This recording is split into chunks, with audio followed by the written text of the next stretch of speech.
Surendran is spokesperson for the Global Tamil Forum. He joins us from London. Those who might take political mileage out of this differently in the context of Bullar as well as Afzal Guru, I don't know. I don't want to speak for them, but Manjit Singh GK, President of the Delhi Gurdwara Parbandhak Committee, and Devender Rana is Provincial President of the National Conference, the NC. Dr K P Ramalingam is a Member of Parliament of the Rajya Sabha of the DMK, which is competing with Jayalalithaa now, that she has set the pace there with populist politics. Dr Subramanian Swamy has been tweeting about this. I don't know which side of the political divide he's on this. I know his position. But my first question is to R Kesavan. Mr. Kesavan, it's laughable that Rajiv Shukla says there must be a political motive behind what Jayalalithaa has said. Why? There may be a political motive. But why don't you tell me what was the Congress party's political motive in delaying the decision on the execution all these years? For which reason, really, the Supreme Court has commuted it to life imprisonment. You won't talk about that. You won't talk about the position taken by Priyanka Gandhi as far as the issue is concerned earlier, of being compassionate, to the killers. Now let's please, Mr. Kesavan, please let's not be wishy-washy about this. So first address the issue of your own hypocrisy, and then we'll talk about Jayalalithaa. Please, Mr. Kesavan, floor is yours. Congress spokesperson R Kesavan. First question. Please recollect the letter written in 1999 by Srimati Sonia Gandhi to K. R. Narayan. The Congress party stand has been very clear. After the Tada court had convicted 26 of them, she had appealed, and then she had said very clearly that Srimati Sonia Gandhi and her children are against giving the death penalty to the killers of Shri Rajiv Gandhi. Which year was that? Very clearly mentioned. No, which year was that? Tell me. 1999. Okay, tell me the 1999. month. Tell me the month. I don't know the month. It's 1999 to the President K. R. Narayan. No, watch it. NDA was in power? NDA was in power? Yeah, 1999. Okay, yeah. So tell me, after that the government took... No, 1 minute. Let's go by day. Let me complete. I need to complete. No, but Arnab, just let me complete. Okay. And let me complete, please. And she also said, she looked at the child of Nalini, who would have been about 8 years then, and said, my children have suffered losing a father, and I don't want the child to suffer. That was the basis on which the death penalty for Nalini was commuted. Now, let me get into the nitty-gritty. You were questioning me. In 2000, when it was upheld, and then basically 2000 was Supreme Court upheld. You're talking about Nalini's child. It was not sent by NDA. 1 minute, Mr. Kesavan, please.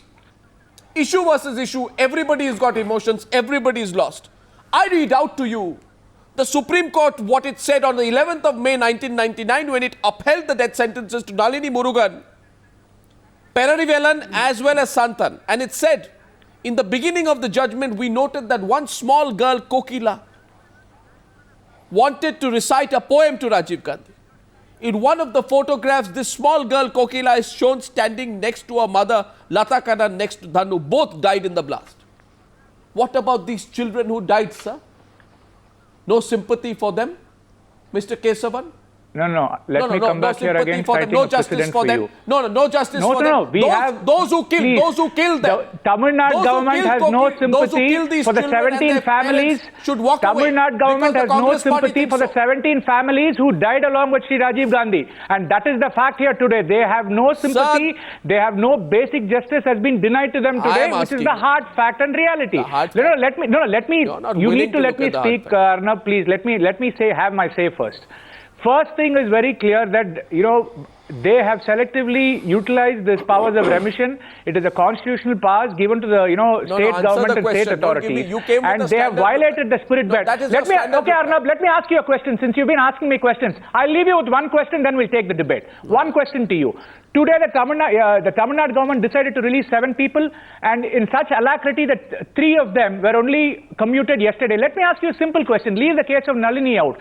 There was Robert Pius, Ravichandra and Jaykumar, who have been given life sentence from 2000. Why didn't the Jayalalithaa, government, the Tamil Nadu government in 2011 do this? They could have done it. They come under the powers of remission. Why did they choose to time it to this simple question to you? Leave alone other people. Robert Pius, Ravichandran and Jaykumar have been given life sentences from 2000 by the Supreme Court. You could have used your powers of remission and released them before. That's why we're calling it political opportunism, because you've decided to do it today. So you have a problem with Jayalalitha's political... Why didn't you do that? No, so that's... Anyway, I'll let Subramanian Swamy enter the debate. The problem is that you have a problem if Jayalalithaa does, political opportunism. You will not talk about your political love. You are asking me a question. I'll ask you a counter question. You don't know. Do you know what the Attorney General, who represents your government, had to say in the Supreme Court about the delay in processing the mercy petitions of Rajiv Gandhi killers? Do you know? He said that a note about the mercy petitions was misplaced in the drawers of the Home Ministry and therefore could not be processed. Misplaced in the drawers of the Home Ministry. What kind of rubbish is this? Mr. Kesavan, you have no answer to that. So before you ask me questions, consider what your Attorney General said.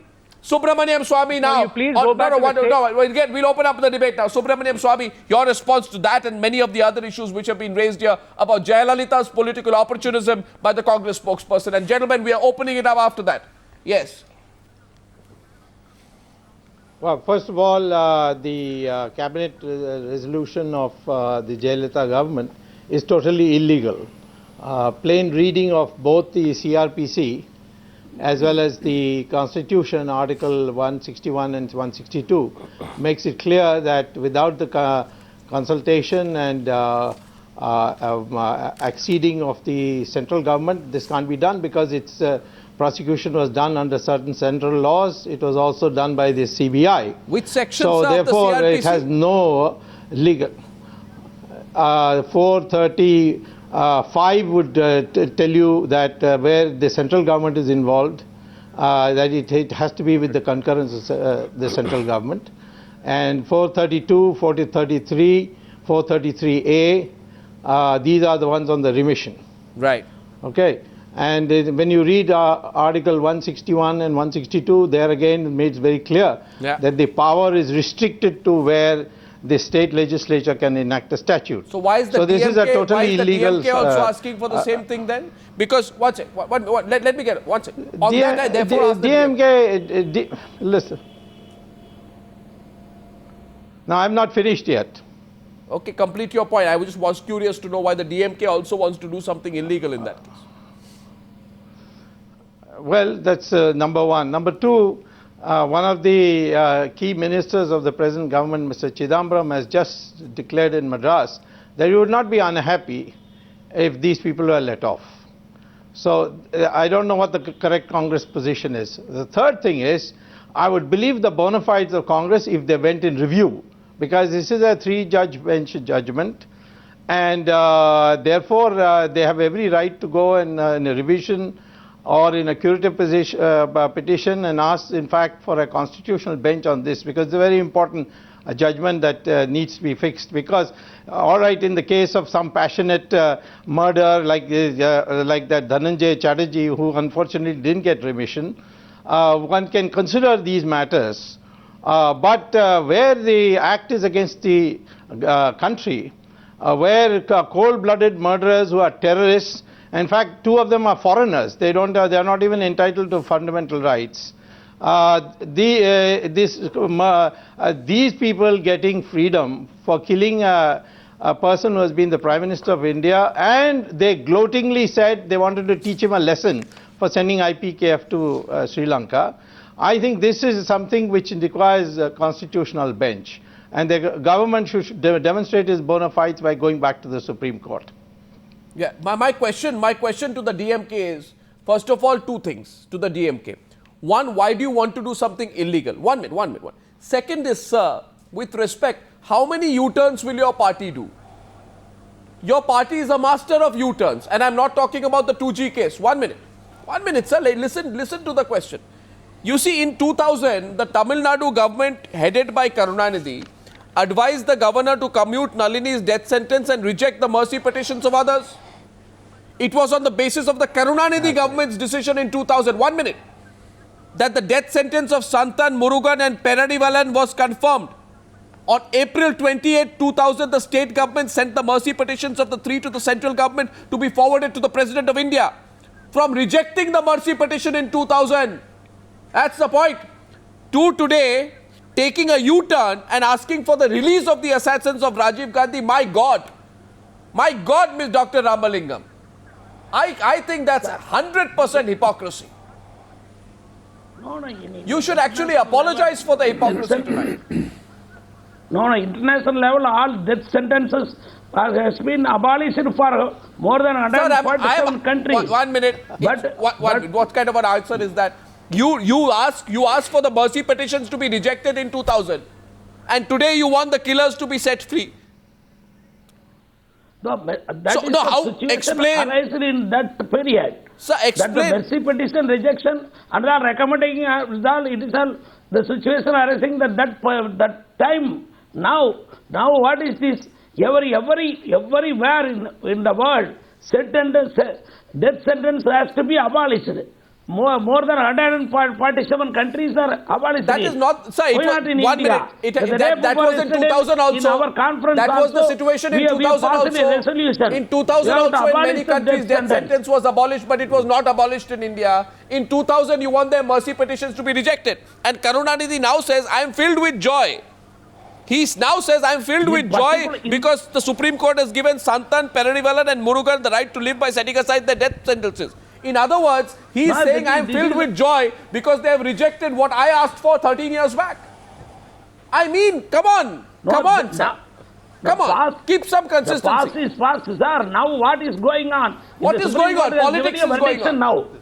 Politics is going on. You have to ask the Supreme Court, not to us. The Supreme Court has given a verdiction now.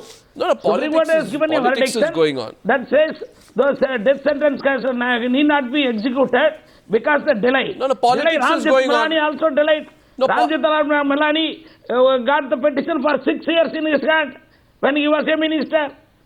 They are like that, not only the President of India. Sir, so the delay is because of those people. Sir, so the delay goes to the people. Sir, I have no sympathy. Who has sympathy? Direction. The death sentence cannot be each one of these people. Now the Jayalalithaa taking one of these people. Opportunity for a political purpose. Suren Surendian, 1 minute, who's spokesperson for the Global Tamil Forum. Each one of these people is a trained killer, a hardcore terrorist, member of the conspiracy, active participant in the conspiracy, leading to the assassination of Rajiv Gandhi, understood the nature of the crime and participation, killed small children, innocent people, in cold blood.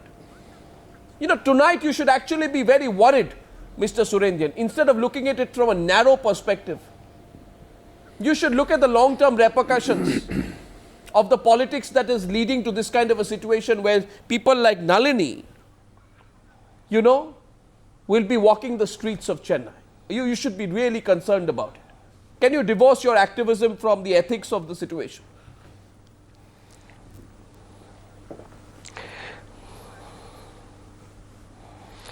I'm going to try. So, as a Global Tamil Forum representing the Tamils in Sri Lanka, we don't want to get involved in the politics of India. We have we have full confidence in the justice system, in the Indian justice system, and we understand that it is a fully independent body and a institution, unlike in Sri Lanka.